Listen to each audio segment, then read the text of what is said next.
तीन लक्षणों वाली पत्नी पर छुपकर नजर रखनी चाहिए। दोस्तों, महान आचार्य शुक्राचार्य ने अपनी नीति में पति, पत्नी और पुत्र के ऐसे लक्षणों के बारे में बताया है जिन पर मनुष्य को सदैव नजर रखनी चाहिए, अर्थात ऐसे व्यक्ति पर छुपकर नजर रखकर उनकी परख करनी चाहिए, क्योंकि ये अपने स्वभाव के कारण अनर्थों को निमंत्रण दे सकते हैं। पराया व्यक्ति अगर विश्वासघात करे तो मनुष्य को उतना दुख नहीं होता, लेकिन जब उसके अपने उसके साथ विश्वासघात करते हैं तो मनुष्य को मृत्यु के समान कष्ट होता है। इसी कारण मनुष्य को शुक्राचार्य की नीति अवश्य पढ़नी चाहिए। दोस्तों, विवाह 16 संस्कारों में से एक है जो स्त्री और पुरुष विवाह के बंधन में बन जाते हैं। वे एक दूसरे के साथ 7 जन्मों का रिश्ता निभाने का वचन देते हैं, लेकिन आजकल देखा जाए तो पति पत्नी का रिश्ता एक खेल बनकर रह गया है। पल में जुट जाता है और पल में ही टूट जाता है। छोटी छोटी बातों पर नाराज होकर पति पत्नी अपने रिश्ते को तोड़ने लगे हैं। आजकल की महिलाएं पति के होते हुए भी अन्य पुरुष के साथ संबंध बनाए रखती हैं अथवा अपने पुराने प्रेमी के साथ पति के पीठ पीछे शारीरिक संबंध बनाती हैं। ऐसे में अगर पुरुष का स्वभाव मूर्ख तथा मंदबुद्धि वाला होता है तो उसकी पत्नी अपनी मनमर्जी से व्यवहार करती है और विवाह के सभी बंधनों को तोड़कर एक उल्टा की तरह पराये मर्दों के संग काम वासना की तृप्ति करती है। परंतु केवल महिलाओं को दोष देना अनुचित है। आजकल समाज में ऐसे पुरुष भी हैं जो पत्नी के होते हुए भी पराई स्त्रियों के संग संबंध रखते हैं। विवाह के पश्चात मनुष्य को अपने जीवन साथी के साथ वफादार रहना चाहिए, नहीं तो रिश्ते में दरार पड़ सकती है। इसी कारण शुक्राचार्य ने अपनी नीति में स्त्री के ऐसे लक्षणों के बारे में बताया है। अगर किसी स्त्री में ऐसे लक्षण दिखाई दे तो उस पर छुपकर नजर रखनी चाहिए, क्योंकि महिलाएं अपने अवैध संबंध छुपाने में माहिर होती है। वह तरह तरह की माया जानती है और झूठी बातें कहकर अपने पति को भ्रमित करती है। ऐसी औरत जब अपनी सीमा लांघती है तो पति को भी विष खिलाकर मार देती है। अतः किसी भी व्यक्ति को अपने जीवन साथी के चाल चरण पर अवश्य ध्यान रखना चाहिए। आइए जान लेते हैं शुक्राचार्य ने मनुष्य को किन लोगों पर छुपकर नजर रखने के लिए कहा है। शुक्राचार्य अपने श्लोक में कहते हैं, धन स्त्री राज्य लोभो ही सर्वेषाम अधिको यतः प्रामाणिकम चानुभूतमाप्तम सर्वत्र विश्वसे। इस श्लोक में शुक्राचार्य कहते हैं, किसी का विश्वास पात्र होना या किसी का विश्वास प्राप्त करना बड़ा ही कठिन कार्य है। ये बड़ी आसानी से नहीं मिलता। अगर मिलता भी है तो उस पर विश्वास करना अनुचित है।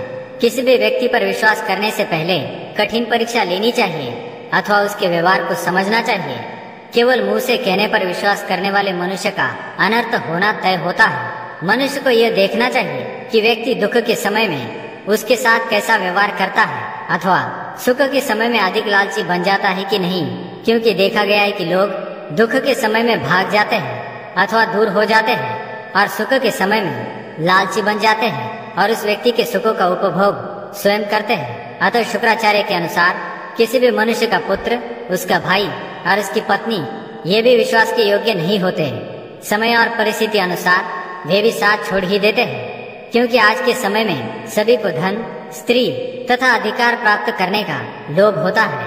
अतः ऐसे लोभी व्यक्ति से अपनी पत्नी और धन की रक्षा करें। इन पर विश्वास करके अपनी संपत्ति एवं पत्नी को उनके साथ अकेला ना छोड़े, क्योंकि छल करने वाला व्यक्ति पत्नी को भ्रष्ट और धन को नष्ट कर देता है और पूछने पर सब रिश्ते तोड़कर भाग जाता है।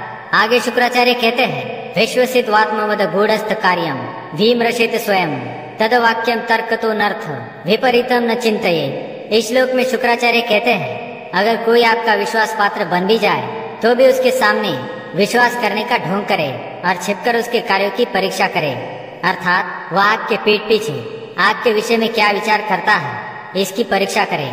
आंखें मूंदकर ही किसी पर विश्वास करना अनुचित है। अतः पत्नी के विषय में भी मनुष्य को यही करना चाहिए। पत्नी सामने कैसा व्यवहार करती है और उसके पीठ पीछे कैसा व्यवहार करती है, इस पर अवश्य ध्यान रखना चाहिए, क्योंकि अगर पत्नी स्वेच्छाचारिणी हो अर्थात अपनी मर्जी की जिंदगी जीती हो तो उस पर छिपकर नजर रखनी चाहिए। अगर पत्नी पति के पीठ पीछे उसकी बुराई करती हो तो वह पत्नी मौका मिलने पर अवश्य पथभ्रष्ट हो जाती है, क्योंकि एक चरित्रवान पत्नी सब कुछ सहन कर सकती है परंतु अपने पति का अपमान कभी सहन नहीं कर सकती। अगर पति को पत्नी पर संदेह है कि उसकी पत्नी चरित्रहीन है और वह झूठ बोलकर उससे बातें छुपाती है तो ऐसी पत्नी पर छुपकर नजर रखनी चाहिए और ऐसी पत्नी का त्याग करना ही उचित होता है, क्योंकि एक उल्टा स्त्री अपना स्वभाव कभी छोड़ नहीं सकती। अगर पति अपनी पत्नी से प्रेम नहीं करता या उसको महत्व नहीं देता, प्रेम प्रसंग बनाते समय किसी और के विषय में सोचता है, तो ऐसे पति पर भी छुपकर नजर रखनी चाहिए। साथ ही अगर पुत्र मूर्ख हो, पढ़ाई करते समय उसे बार बार नींद आती हो और मित्र के बुलाने पर तुरंत घर छोड़कर चला जाता हो, तो ऐसे पुत्र पर भी नजर रखनी चाहिए, नहीं तो उसका भविष्य खतरे में आ सकता है। तो दोस्तों, अगर आपकी भी पत्नी, पति या पुत्र में ऐसे लक्षण दिखाई दे तो उन पर छुपकर नजर रखें और उन्हें सही मार्ग पर ले आए। शुक्राचार्य की नीति पर आपकी क्या राय है, हमें कमेंट करके अवश्य बताएं। धन्यवाद।